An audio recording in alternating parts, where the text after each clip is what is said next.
Hello，大家好，我係阿谷，今日我就玩啲 Minecraft 生存啦，咁就同大家講下呢，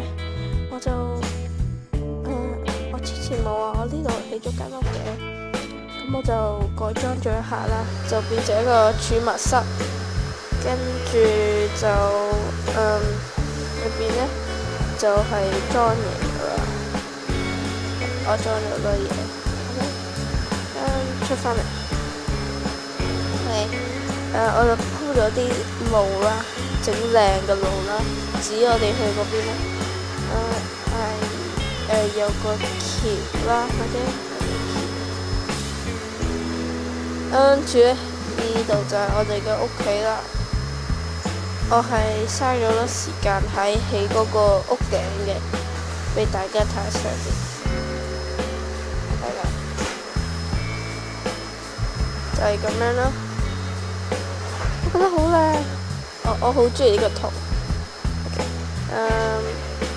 我擺咗2個箱喺度啦，整咗啲楊梅啦，我拎咗啲草嚟掩飾嘅。仲有呢，我就想同大家講下，我就整咗一個書架啦。OK， 跟住呢度就擺咗3個箱擺嘢啦。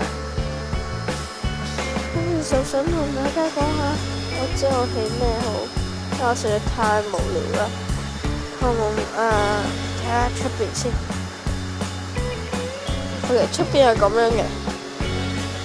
我起高咗一層，呢個位應該取消咗佢，但我懶得取消，所以我就唔再整啦，就咁樣啦。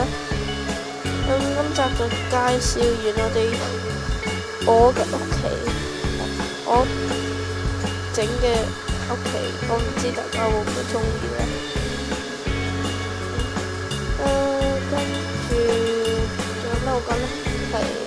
我鋪咗呢度啦。好似冇嘢好講咯。OK， 咁今集就到呢度，我哋下集再見。好，我隻狗 ，Hello。我哋下集再見啦，拜拜。